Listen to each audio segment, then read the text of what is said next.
Hello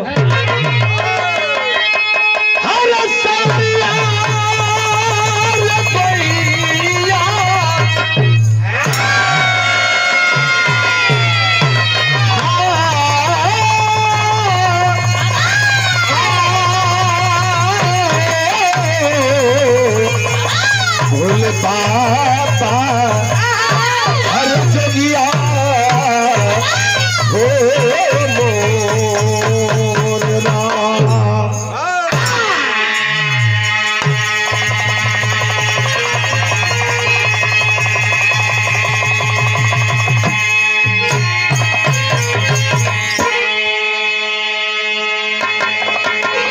ध्यान दे बिरहा शांति का चीज होला। मंच पर लड़की बैठी है, ये भी किसी की बहन है, किसी की बेटी है। शादी हो जाएगी तो किसी की दुल्हन बन जाएगी। देवी कहाती है नारी, नारी की गरिमा को भगवान बचाए। सीता सावित्री अनसुईया थी नारी,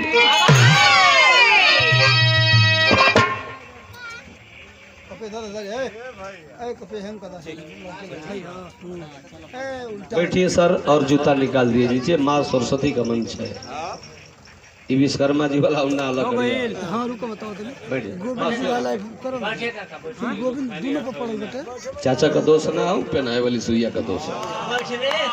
बाप हूँ हमारा, हम कुछ कहूँ नहीं। आवा सावित्री अनसुईया थी नारी,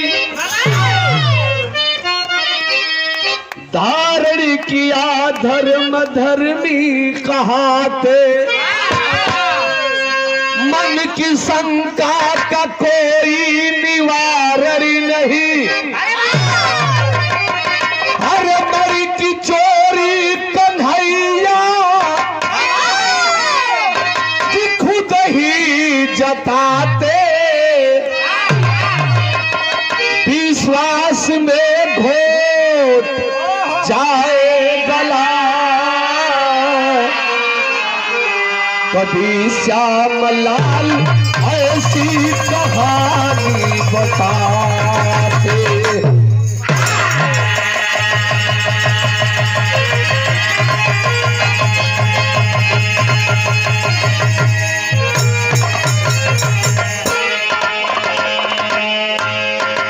तीन हमारे कवि बैठे हैं यहाँ।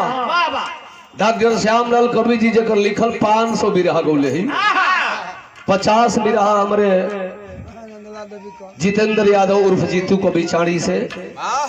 नंदलाल कवि के का बतौलिए अंगूरिये धोके चले सिखोले हूँ बिरहा में। बिरहा में एगो नई गजल बा, लइकन बदे बा। कौन गजल है?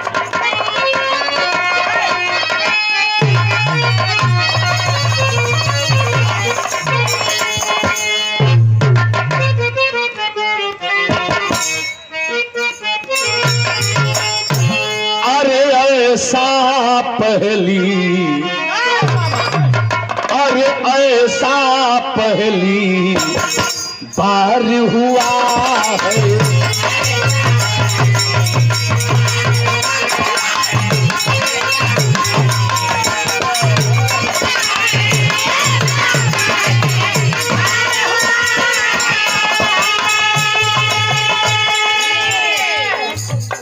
ऐसा पहली बार हुआ है,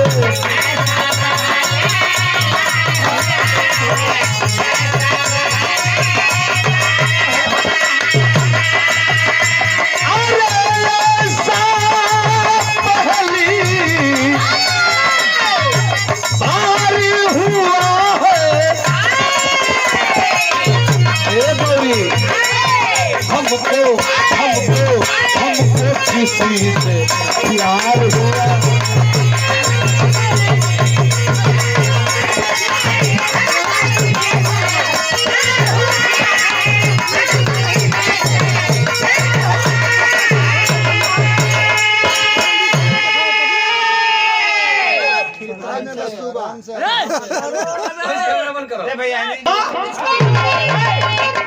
अरे जिसने जैसा, अरे जिसने जैसा काम किया है,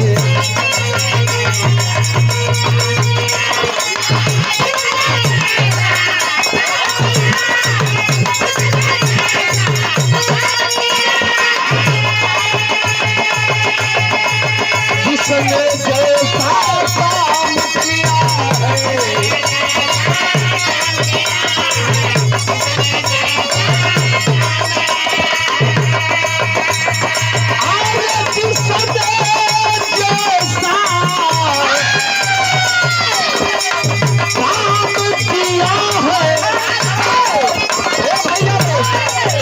उसने उसने उसने वही किया।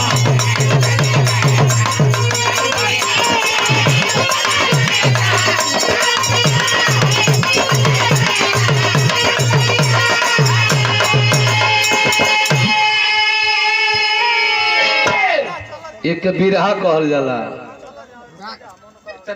मजबूरी में नाचे के पड़ता जदू अखाड़ा में हमार कान काट के छोड़ल गई लगे बेटा जे तरह जे चली उतर गई है। बिरहा गईब बिरहा गाई नचबो नाचब पीठा कपीटिया मारा कमारी करब तो वो माने तो मनई है 100 रुपया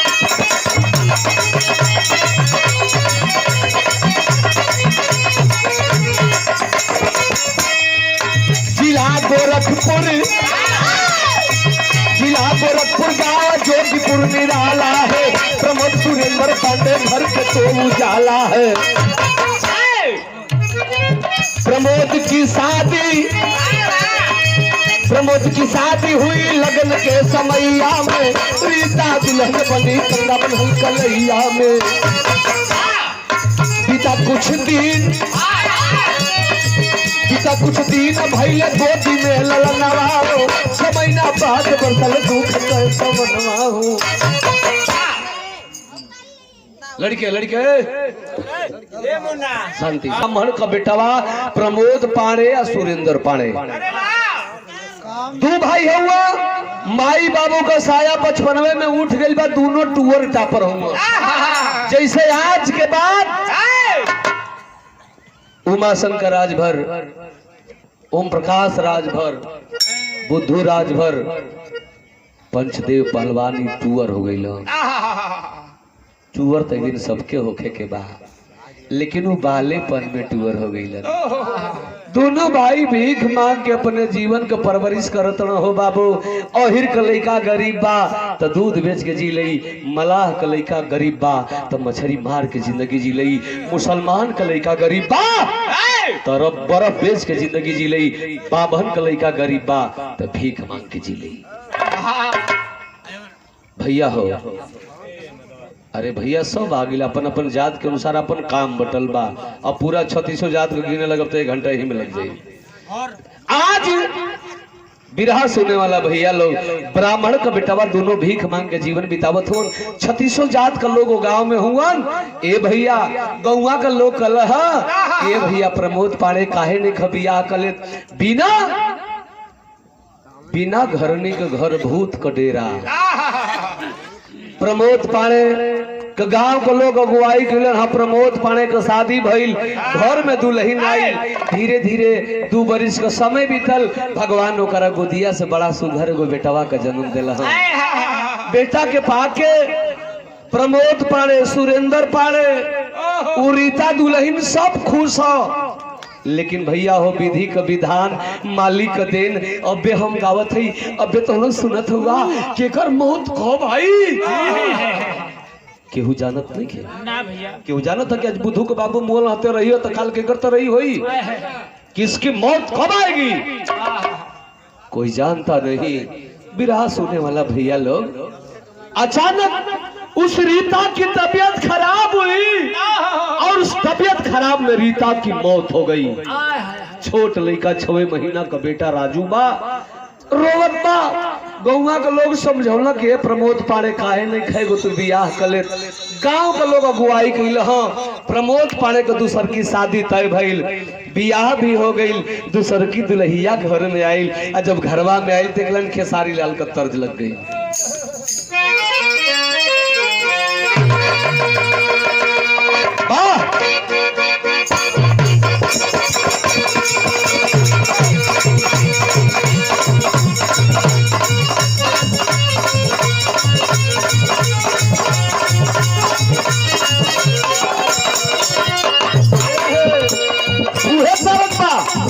अरे हम तो अरे हम तो थोड़ी मुगले रहनी पियरी माटी से। ए संजय इतना दुलही कहतिया हो आ रहल गुड़िया राजी में कहतिया अरे हम तो थोड़ी मुगले रहनी पियरी माटी से। देवरा मुआ न खोदे काटी से हम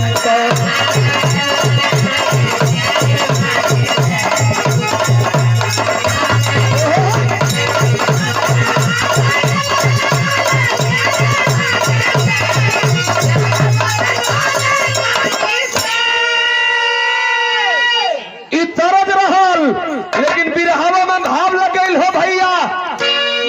एगो गा दिली हम एक बात कहू न गाई तो लोग का ध्यान। अरे सीता सीता सीता दुल्हन बन के आई बारी घर में। सीता दुल्हन बन के आई बारी घर में, खुशी के लहर में।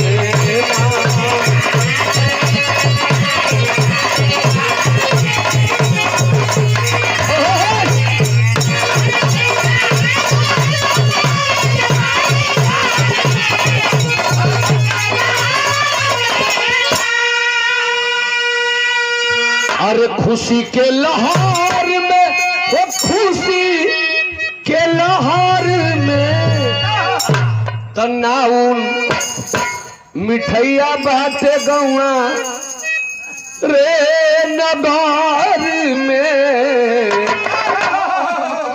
खुशी के अरे लहर में ना दूसर की मेहरारू घर में आई। नौनिया गांव में घूम घूम के देखा नौ मुंह मुनता। नौनिया घूम घूम के लड्डू बांटतिया, खजली बांटतिया, पहुंच गई गुड़िया राज भर के घर। कलश के गुड़िया जी प्रमोद पाड़े का दूसर की बियाह भइल, उनका मेहरारू घर में आयल बिया। ले ली दूगो लड्डू है वो खजूली नारे भैया केरा ना बटाला, पाहुर में खजुलिया वाला लड्डू रसगुल्ला ये बटाला। नौनिया बटलस, लेकिन भैया हो जेकर बियाह भइल बा, जेकर बियाह भइल बा ओकरा जिंदगी में एगो अमूल्य रात आवेले। कौन हो? जो ना रात के सुहाग रात कहल जाला। एमे जेकर बियाह भइल बा सब सुहाग रात मनौले ही, जेकर नहीं खेबलू मनाई का उहे द्वापर कलयुग।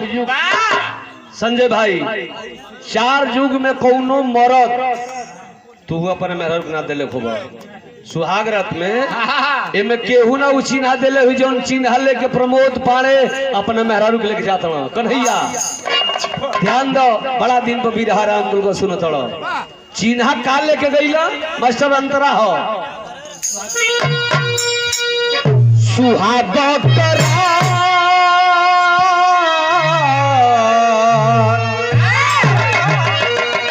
सुहाग लेके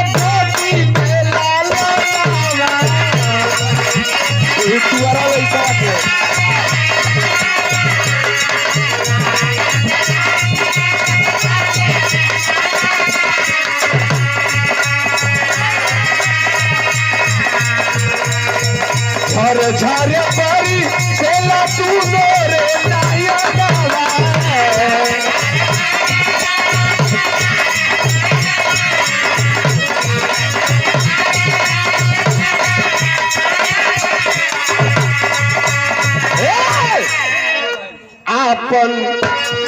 बेटा जनी है अपनी नजर में, खुशी के लहर में ना। कीमन भाई गांव में घूम घूम के भीख मांगिला, का तोरा के कोनो तनो न मारेला सब। ए सैया तो के का लाज होई हो, हम नैहर जाइला ना, हमार कुल सखी सलहर इकट्ठा होली, अपना अपना मर्दे का बड़ाई करी हम वही कोना में लुकाइल जाई, वही में कोनो को मर्द ड्राइवर रही गौरी शंकर निया, तो कही कि हमार राजा जी मऊ छतिया के बतेती कि हमार राजा जी राजधानी रहेलो,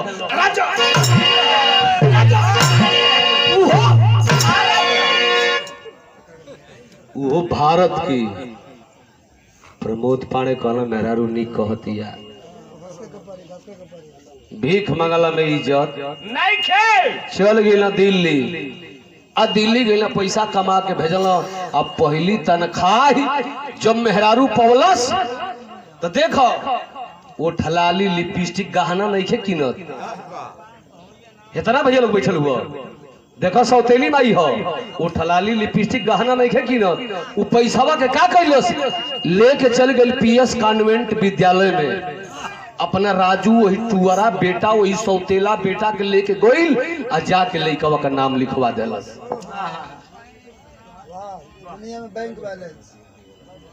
हम कहतई जे सझिया के पी के तिराहीपुर चटिया पर पहना जात रहो, हम तोनो की गोड़ पर गिरत हई, तोनो के पैसा हम ना दैला, हम पैसा ना दैला, लेकिन तमाशा सब कर देखिला, पिए लो थोड़ा पी ले लो, घरवा लिया के पी ले लो। अरे यार जिंदगी का बैंक बैलेंस लइका बाणस हो, सरकार केहू कहो के पढ़ब लिखब, सरकार से नौकरी छीन लेब, आ पढ़ेबे न करब, कहब कि जोगिया का दोष बा, मोदिया का दोष बा, अखिलेश का दोष बा, मुलायम का दोष बा, मायावती का दोष बा, इहे बतिएबा लो। पहले पढ़ावा लो, लइका पढ़ ले शिक्षित हो जाई, नौकरी मिल जाई हो बाबू। भैया एयर से नर्सरी LKG 1 कक्षा 2 में पढ़े लगल, MLC साहब ने स्कूल में पढ़ा था, महंगा स्कूल में भैया। लइकवा रोज जैसे गांव में से निकलल आई है सड़क धके निकले, तो वही नीम की पेड़ तर 4 गो मेहरारू बैठल बड़ी सब, रजुआ जाता रजुआ जाता, वही में गोड़ी लुका फुआ रहल,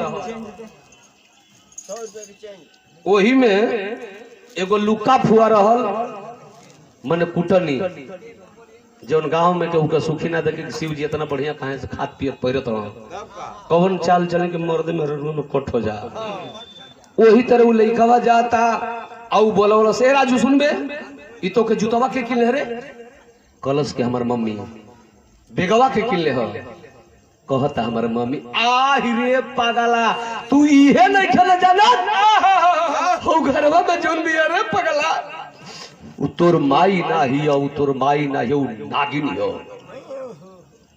उ तबले तोरा से प्यार करतिया कि जबले ओकर बेटा बेटी नहीं खस भइल, एक दिन नागिन बन के तोके काट ली, तोके डॉस दी।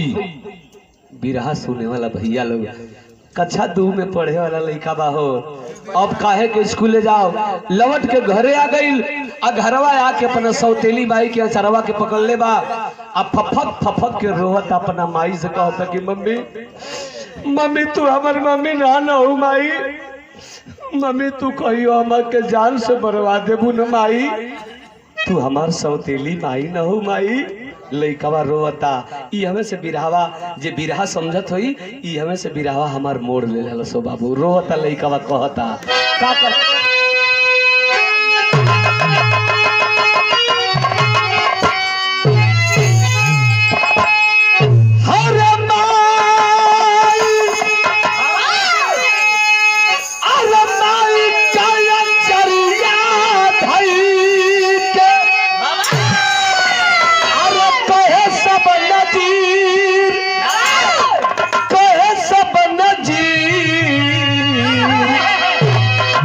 झर झर बचा,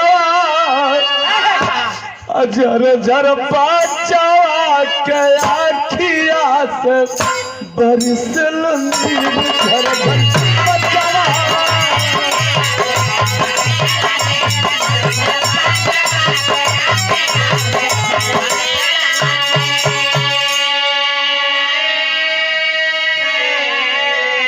अरे बबुआ का बात सुनी,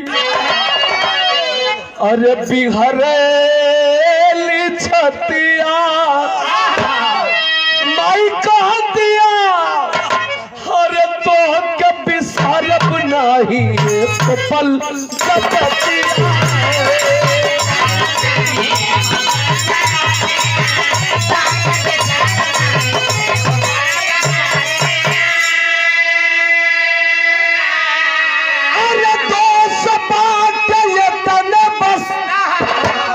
ना पियावल छतिया छीर, झर झर बचवा के अखिया से बरसेला नीर।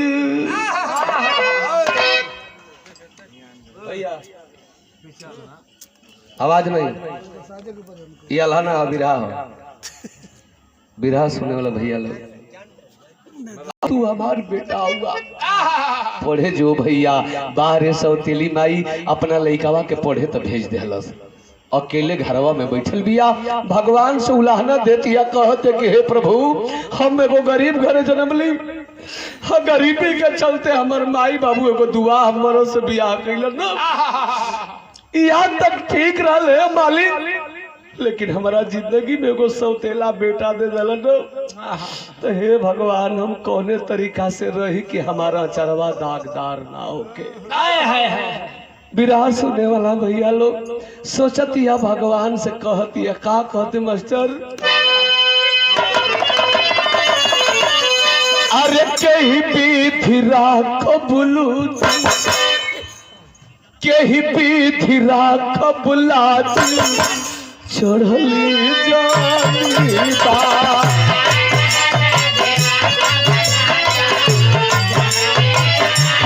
अरे कहीं विधि राख बुला,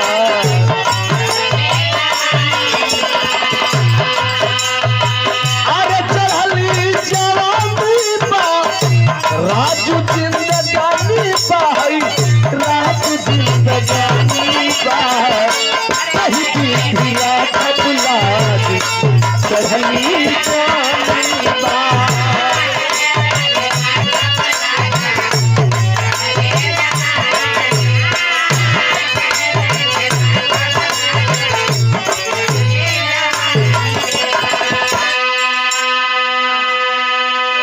₹51 पुरस्कार हमारे सौतेली माई हो, आपन माई तो अपना बेटा के मनबे करे ले, एगो माई के बिरहा सुनो, समाज सुधारक बिरहा बा, हमार माई वही लोग बैठ के बिरहा सुनत होइया, ते बिरहवा के सुन लो, समाज पर बहुत बढ़िया असर पड़ी।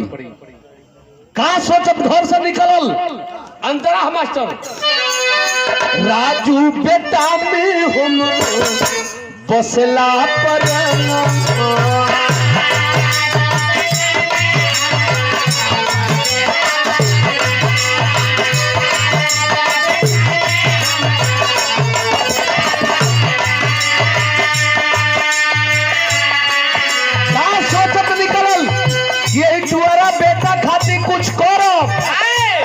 पगली घर से बाहर निकल गई, बारह दिल्ली नौकरी करे तड़ा, सुरेंद्र 14-15 साल का देवर बाबू भीख मांगे गई बा, घरे केहू नहीं के लइका पढ़े गई बा, ई पगली कहाँ गई, चल गई गोरखपुर के एगो प्राइवेट हॉस्पिटल में, आ जाके टुआरा लइका खातिर का कर देलस, अरे जाके नसबंदी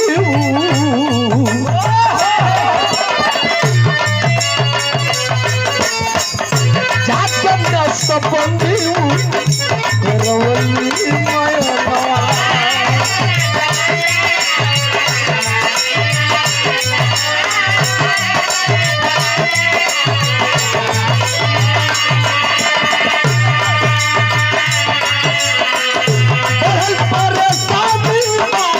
राजू जिंदगानी राजू जिंदगानी खबर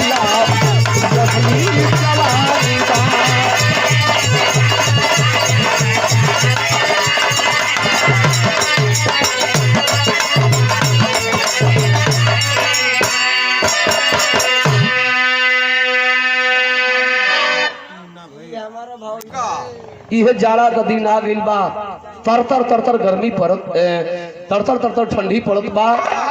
कुहेरा अपने आप के बा। नवंबर दिसंबर में 4:30 बजे 4:45 बजे किरण डूबे लगी।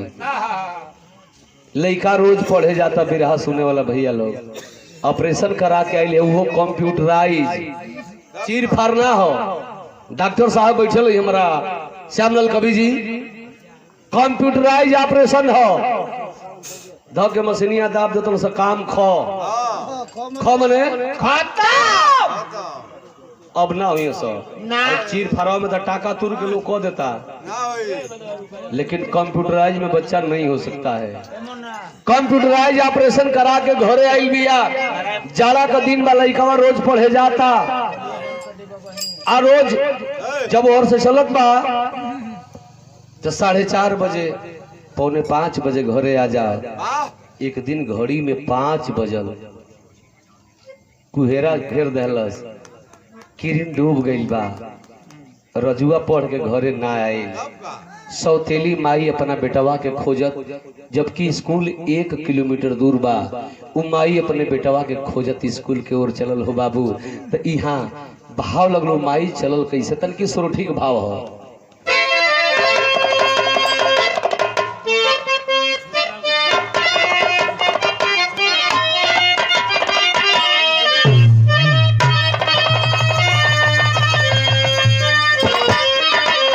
अरे डूबली अरे किरनिया दाई आइले घर ललना हो।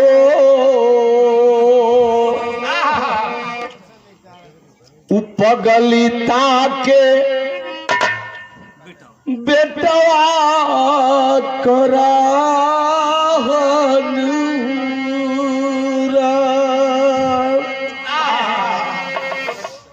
तो डूबली किरनिया नहीं आइले घर लाला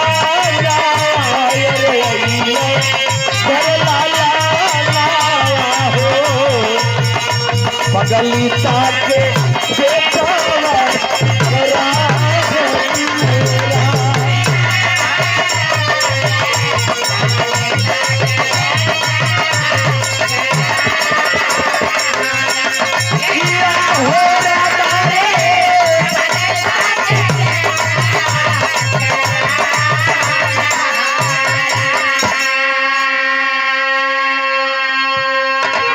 आधा किलोमीटर दौड़ के मतारी गईल। तब बोले देखलस का कि पढ़ी के ई स्कूली या से आवे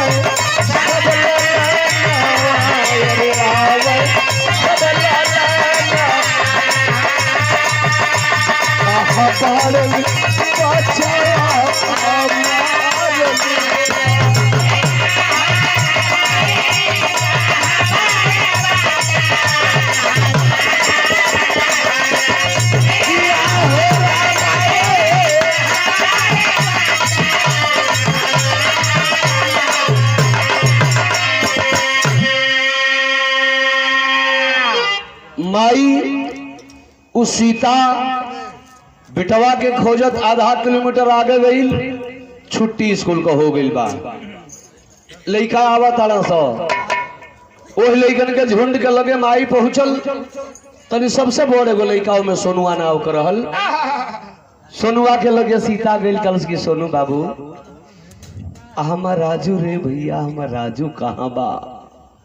सोनुआ जर्जर जर्जर रोवे लगल, चाची हो चाची हो सड़किया देखा दौड़ न चाची, हमनी का सड़किया पार कर दिले हो चाची। अभी तो राजू सड़क से वही पार रहल हो, मोके मना कर दिया कि राजू रुक जो, राजू रुक जो। लेकिन काल न हो चाची, तो राजू मानल नहीं हो चाची। तो राजू दौड़ के सड़किया पर आ गए हो चाची। आज जब राजू सनकिया पर आइले तो जानते हो चाची का भइले सोनुआ रोता रो रो के बतावता का बतौले राजू के शरीरिया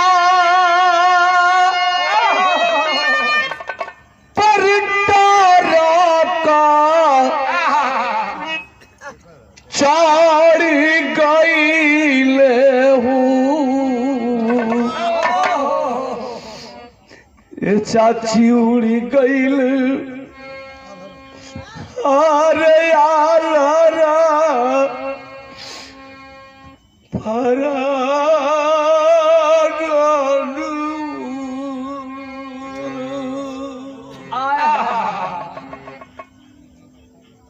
चाची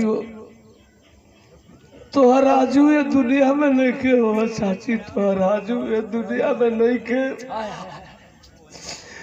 राजू के शरीरिया पर वो ट्रक वाला बहुत स्पीड में आवत हो चाची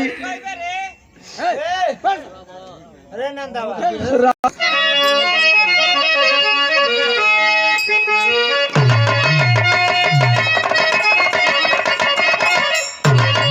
समैया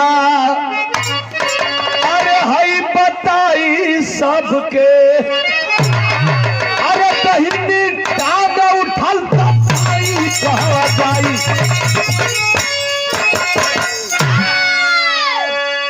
भोजपुरी में लोग कहावत कहेला कि कोट करे चतुराई विधि का लेखनी मेट न जाई सोचल रहू पगली वही बेटवा पर जिंदगी बिता ले आज वो बेटवा ओकर सामने ओकर शरीरिया सड़क पर चिथड़ा चिथड़ा जैसे कुकुर बिलार का एक्सीडेंट होला चिथड़ा चिथड़ा शरीर हो जाले वही तरह राजू का शरीरिया वही सड़किया पर बिखरल बा माई पहुंचल अपना चरवा पसार के बेटवा का लसिया का टुकड़ा उठाई उठाई के चरवा पर धरतिया कहते कि राजू कौन दिन देखौले रे मुंडा कौन दिन देखौले रे बाबू तोरे पापा से हम का बताई रे भैया तोरे पापा से हम का बताई रोतिया अब लसिया से रो रो के को बात कहे विदेशिया का भाव लगिल बाबू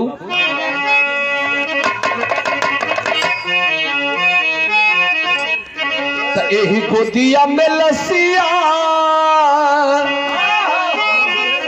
बहावे सीता के अरे हमारा के गैल पीसा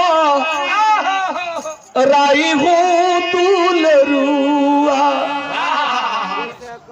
के खरे सहारे गम जियब सान सारावा में धारा बीच दिहला डुबाई मर दूलरुआ इतना भैया बाबू बैठल हुआ एक मान लो कि यही गांव का लड़का का कोनो के एक्सीडेंट सड़क पर हो जाओ और करमाई अपने अचरा पे बेटा के लाश के रखे का लड़का रहल मर गई संतोष का लेला ई माया का नगर है यहाँ केहू के केहू बाना बेटिया आपन लुंगिया बिछाई के लोग ओकरे अचारवा पर लसिया के अपने वही लुंगिया पर गिरौला ना लेके इलन नदी के किनारे ले गेलन बेटवा की लाश का दाह संस्कार कैलन लोग फोन कैलन दिल्ली प्रमोद पाड़े घरे इलन अपना मेहरारू सीता के समझाओ तो न करे पगली मत रो तू भी जवान है और हम भी जवान है अरे वाह हाँ हम तनी ध्यान ना देते रही हो ना ध्यान ऐसे देते रही हो कि चलो एगो बा अरे पगली तोरा अंदर या तो कोनो शारीरिक कमी बा और नहीं तो कोनो दैविक प्रकोप बा तोर दवा उपचार हम सब कुछ कराई भगवान हमने के बेटा बेटी देवे करिए समझावा ताड़न लेकिन सीता तो जानत न हो कि हम कौन जवान हैं जो पति के चोरी देवर के चोरी नैहर में माई बाबू भाई भौजाई के चोरी अपन ऑपरेशन करौले रहल वही सौतेला बेटा पर जिंदगी जिए बदे आजू कैसे बर्दाश्त करी बात के छुपौले हो जाड़ा का दिन चलता दोनों प्राणी एक ही सेज पर सुतल हो 15 दिन बीत गई बा 15वां दिन के रात 12 बजे रात के सीता चिहुक के उठल अब फफक के रोवे लगल। सैया जी बहुत बुरा सपना देखनी हो। प्रमोद पाणे पूछतन कि का देखल हो तो बतावत एक लाइन तर्जबा हमारी विरह का आखिरी तरज।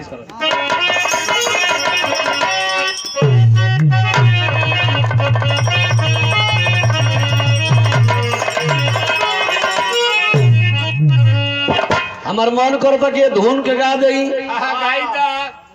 पुरान लोग भी बैठल हुआ आई पुराने लोगन का तर्जबा। श्री नारायण चचा अब बलिया जिला का वीर गवैया बाला राजभर दोनों जना का जोड़ी लाए चाहे हमने के एमएलसी साहबों की ये लोग अपने जवानी में ये तरज के बड़ा मचल के गावे लोग। कैसे मिला? धुन ना गौलिया जब बिरहा का भाव बढ़िया होला तो धुन गौला पर बिरहा बिगड़ जाला। ये धुन के गा दे थी नहीं तो आपो सब कब के कहू धुन ना गौलो से खाली बिरहे गौलो से। ये तरज के श्री नारायण चचा अपने जवानी में गाँव है। अरे कही दा भौजी भैया जी से आम घाट का तपेसर निषाद जी बड़ा मचल के गा। बार धुन एक आज गावला पर यह बुझाई कि नंदवा की कराही में से टटके छान के जिलेबी निकालल जाते हो। लेकिन बार ही धुन लेकिन बुझत नहीं खे नंदा। अरे कईदा भौजी भैया जी से कोई दे तंगा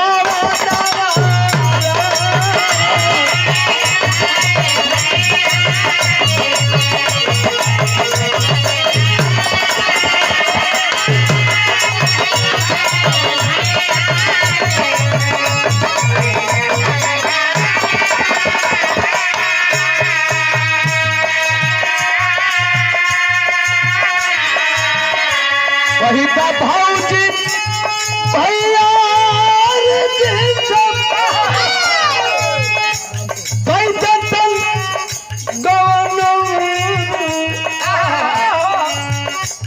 मती दिल है कूड़ा रे दौरी मत दिखन कहन।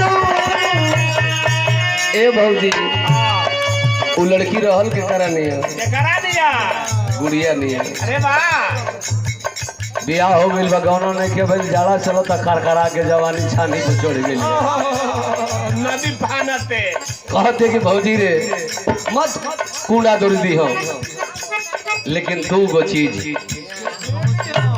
तू ये गो चीज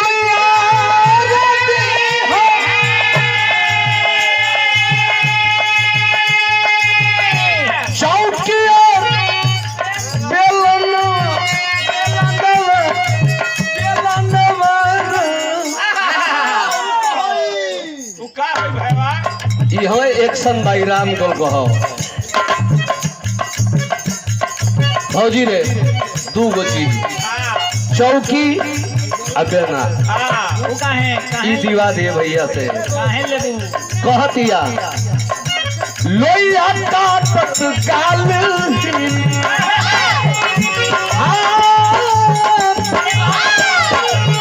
अरे लोइया का तत्काल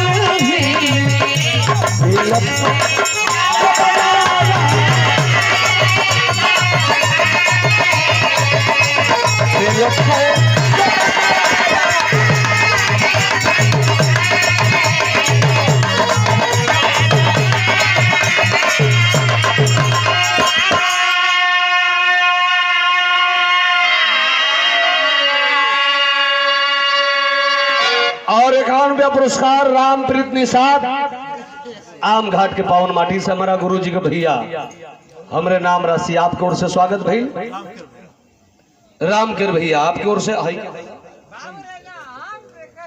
सालत बाटे ए सैया रही रही सालत बूट अरे बेटा कह मेरा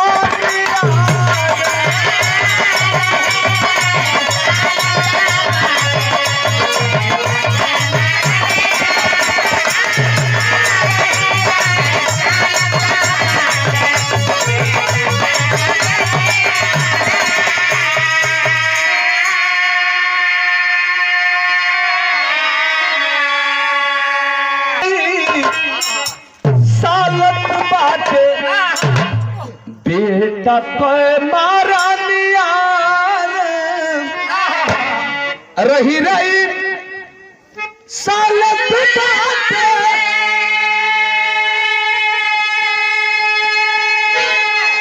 बेटा के मारा दिया तो प्रमोद कालस तो के 15 दिन से समझाओ थी तोहरो दावा दुआ कराई हो मरा दिया सवेर होके दे तो के हॉस्पिटल ले चलो तोर दवा दुआ कराई भगवान जरूर हमने के बेटा दी है। हाँ सवेर भइल आ सवेर जब भइले सुखारी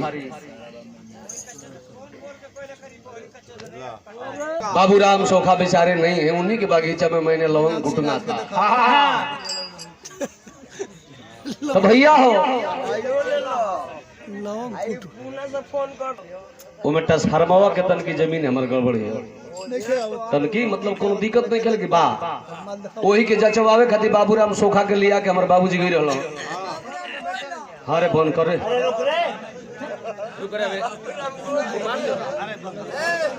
ले गई तो ओमे देसीला मुर्गा कटाई आ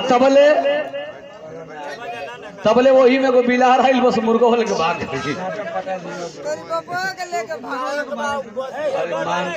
मारा मुतर के सरू बिया टोन मत कपरी दूध के बदला दूध पानी के बदला पड़ काय गो हर बात देखिए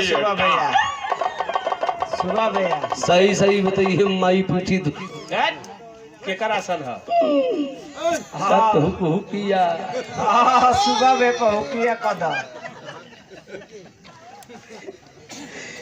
काश कराई बनलस सुखवा कहलस की प्रमोद पाड़े तोहरी मेहरारू के बहुत जटिल चीज धैले बा छोटे भैया ई अंदरे अंदर खोखला बना देले बा। अरे वाह 11,000 रुपया लगी एगो इंग्लिश का बोतल लगी एगो अणुआरा मुर्गा लगी अरुआरा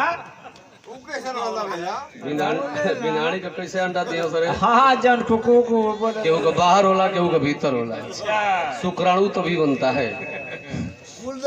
हाँ बाबा भाई सोखा का मंगल कि जन कुकू कु बोला था उहे चाहिए कहलो ना को बेटा करावत था लेके प्रमोद पाड़े गया गोरखपुर के प्राइवेट हॉस्पिटल में चेक भइल रिपोर्ट का निकल अंतरा मास्टर अरे गोरखपुर शहरिया पहुंचा लेके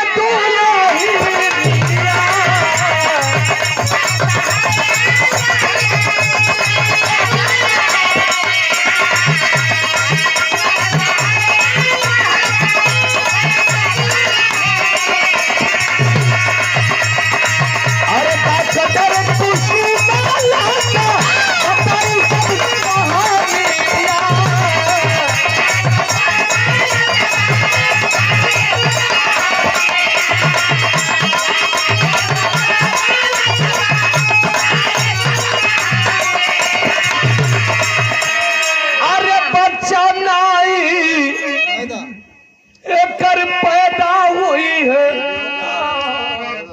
भइल बा अरे परेशानी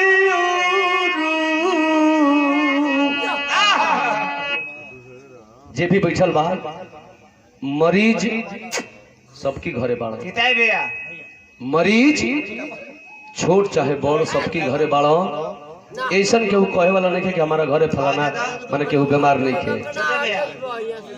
अब खतरनाक रुक जा 2 मिनट ओकर बाद पैसा ले ले जा रुक जा लेके हॉस्पिटल में जब जेबो मरीज के तो खतरनाक जब बीमारी होले तो मरीज के सामने डॉक्टर नहीं बताता है कैसे बताई गार्जियन के बुलाई गार्जियन कौन है हम इधर आओ प्रमोद पाड़े के बोलौली हो डॉक्टर कुसुमलता अब कहले कि प्रमोद ये कौन है आपकी साहेब हमार दुल्ही है क्यों आए हो? एगो औलाद का काम बा। ऑपरेशन हुआ है। अच्छा मौरत जानते नहीं थे भैया, मौरत के मालूम नहीं थे। अब मेहरारू ऑपरेशन करो ले है तो मौरत मानी कंप्यूटराइज है, नोस बोलिए। कहला कि डॉक्टर साहब आपका रिपोर्ट गलत है, आपका यह रिपोर्ट गलत है, दोबारा आप चेक करिए। डॉक्टर कुसुमलता कहली कि जो मशीन कंप्यूटर मेरे हॉस्पिटल में है गोरखपुर के किसी हॉस्पिटल में नहीं है। तुम्हें विश्वास नहीं है तो ले जाकर दूसरी जगह चेक कराओ। पहले अपने औरत से पूछो। प्रमोद पाड़े अपने मेहरारू के लगे पूछा तो कहो सीता ऑपरेशन करोले बड़ू ए मुनाचा सही सही बताइबू। जाके पूछा था कि ऑपरेशन करोले बाड़ू। सीता सोचतिया कि कहतन कि नहीं करौले।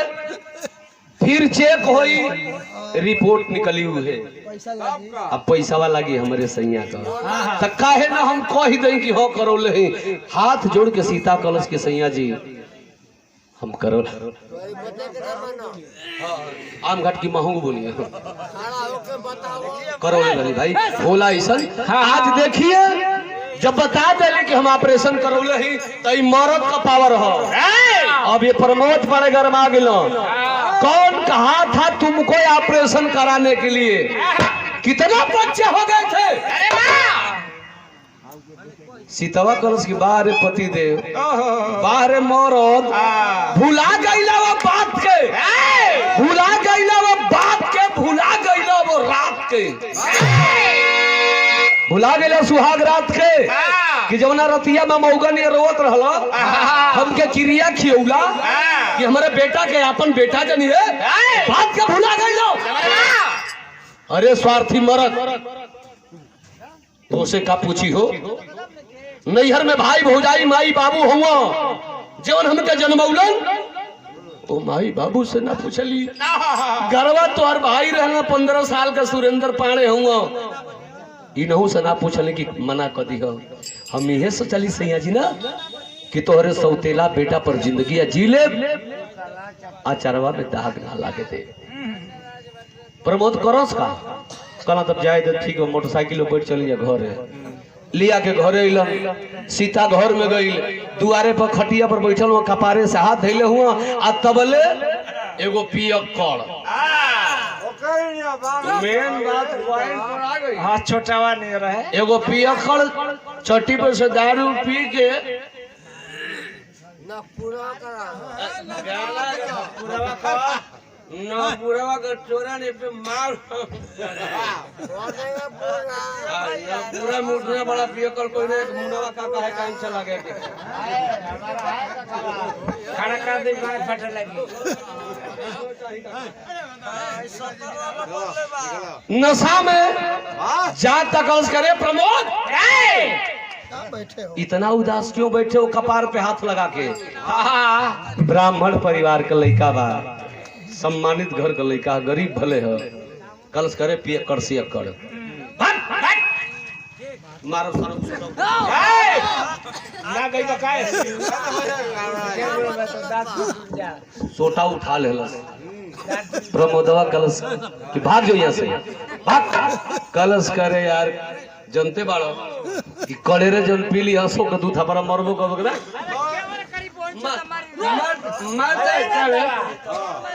मारता है क्या? देखा मारता है क्या मैंने वो पैसा करे टेंशन देने का तुम बैठ जाओ। आप तू बैठ जाए। देखो इसी नारायण का छेला जहाँ जैसा तहाँ तैसा ना कर दे तो मरद कैसा नहीं करना। और हम केवल उर्फ श्रीकांत लंठ महाराज हो यूट्यूब जाना था। ए भैया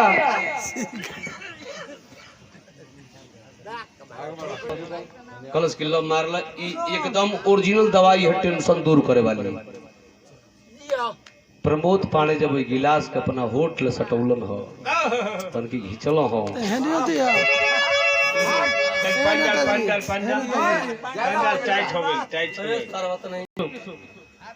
हकीमन भैया के ढेर पियावे। आ जब ये दोनों नशा में भइलो सो मास्टर साहब तब वजह से गाना गावा चलना सो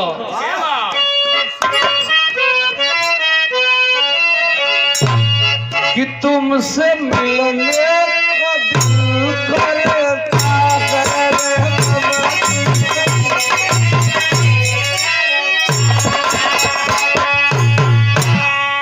ये दोनों गाना गावे चलो सब बाही में बाही डलने बड़ा सा कि तुम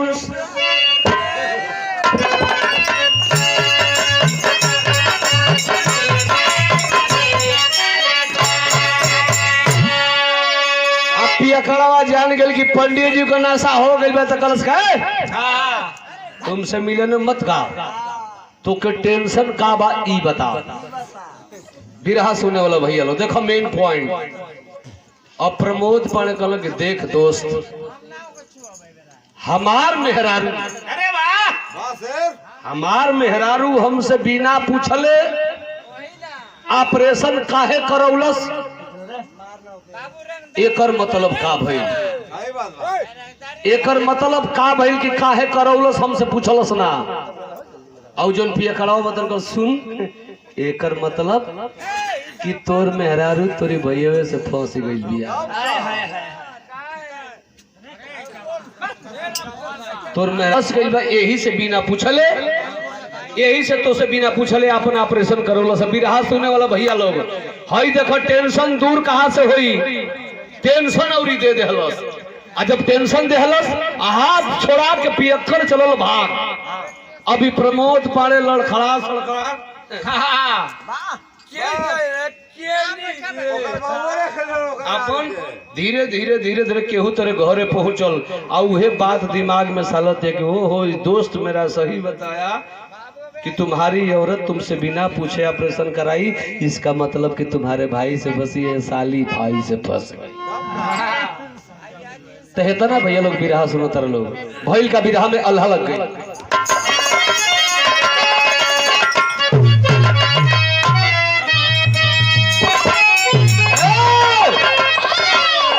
तो सब पाप दुनिया सब पाप दुनिया भले भूल जाला ये बाबू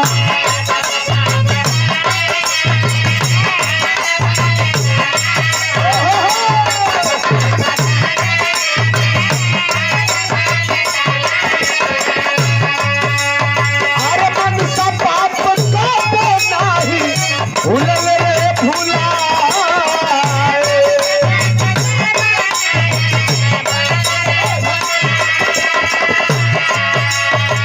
प्रमोद के कोठरिया में प्रमोद के बदनिया में लागल बाए किया बाबू बार बजर पिया तो हवल सहतिया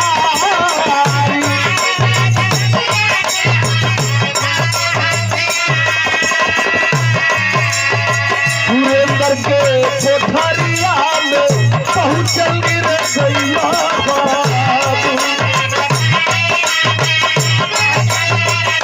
अरे सीधा के खुद के पाटी अरे लाता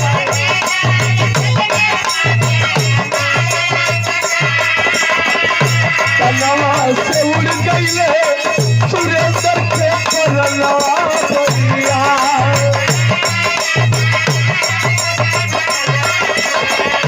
पहुंचल बहुहवा जहां कुशल बारी ना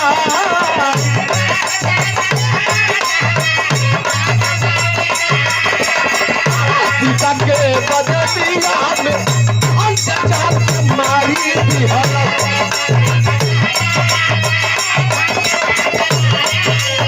अरे तुई पे रतिया में भइल गिरफ्तारी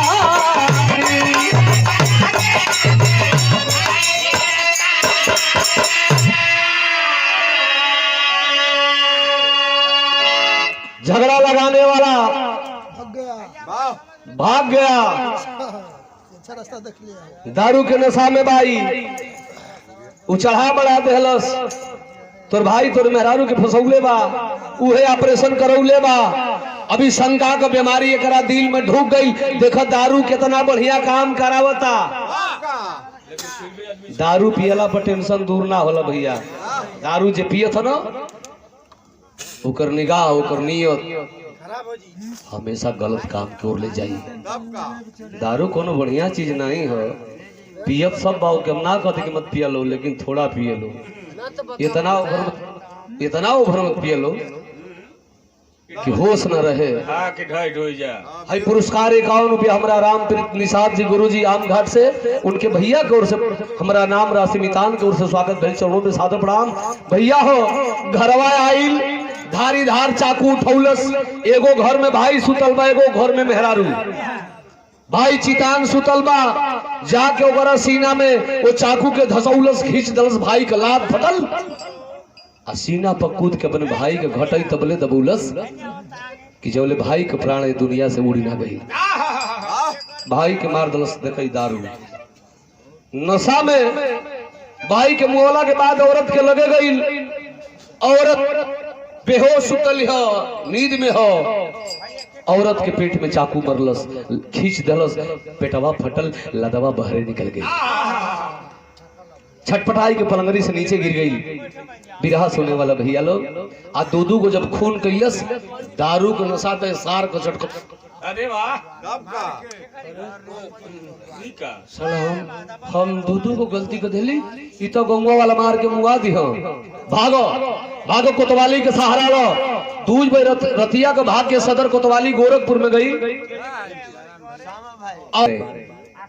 मर गिरा कोतवाल साहब। लाश के लदवल हो, सीता होश में रहल, सांस चलत रहल, ओकर लदवा ठलवाई के गमछा से बधवाई के ले गईलन सदर हॉस्पिटल गोरखपुर में भर्ती करौलन। 5 दिन के बाद सीता जब होश में आई तो हॉस्पिटल से फोन गया सदर कोतवाली में। अब कोतवाली में जब फोन गई कि सर वो अबला वो औरत होश में आ गई है, बोल रही है। एसओ साहब पहुंचलन हॉस्पिटल, सीता से हाथ जोड़ के पूछत हूँ बिटिया ठीक है ना? कलश के हाँ साहब ठीक है। सही से बताओ तुझे चाकू, तुझे छुरा, तुम्हें कटार कौन मारा? कलश के साहब हम नहीं जानत है, हम सुतर रहनी, घाती आया झटके में घात करके निकल गया। कल की बेटी तू नहीं जानती है, लेकिन ये मेरी वर्दी, ये मेरी वर्दी जानती है, बुलाओ उसको। फोन कैलन कोतवलिया में, अब फोन करके कहला कि तनी लेके प्रमोद पांडे के आवस। 2 गो सिपाही मोटरसाइकिल पे बैठा के लेके जब हॉस्पिटल पहुंचल हाँ, सीता जब अपने मर्द अपना पति के देखलस, हाथ जोड़ के कलश के सैया जी का आप हमारा पेट में चाकू मरली? कहता कि हाँ। काहे मरली?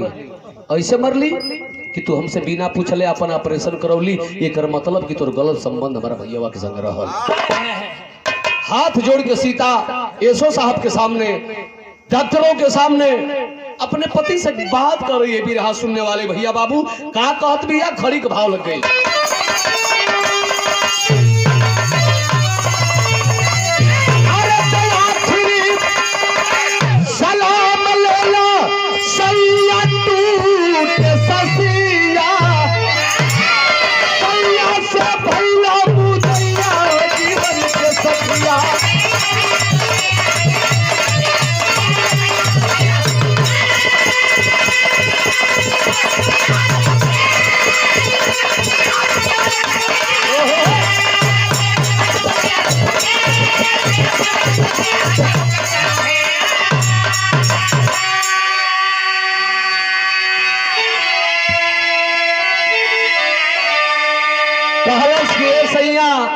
आखिरी सलाम ले लो सैया, टूटे ससिया सैया से भैला मुदैया हो जीवन के सथिया। रोतिया कहते कि ये सैया जी जैसे हर बहिन बेटी अपना मर्द के पावे बदे केहू शिव के पूजेला, केहू दुर्गा के पूजेला, केहू भीम के पूजेला, केहू पेरियार के पूजेला, केहू सावित्री बाई फूले के पूजेला, केहू राजा सुहलदेव के पूजेला। वैसे ही हम आपके पावे बदे का पूजले रहली। अरे 8 अगस्त 9 कार्तिक 10 मई साख मास नहैनी, सुबह शाम शिव पूजन। अरे कई के सैया कहते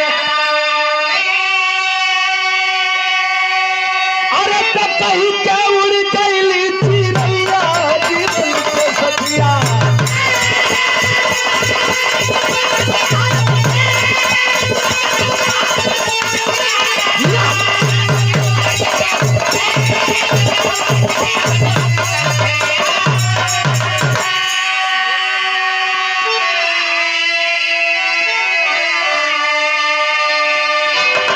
इतना ही बात कह करके आवाज सोहर अरे वाह जेकर यहाँ से ना पेट भरल है यूट्यूब चैनल पे बिरहवा बा जो ना बिरहा का शीर्षक बा सौतेली माई के प्यार मने राम कुल यादव का बिरहा सौतेली माई के प्यार उर्फ दगाबाज सोहर ये बिरहा के 70 लाख लोग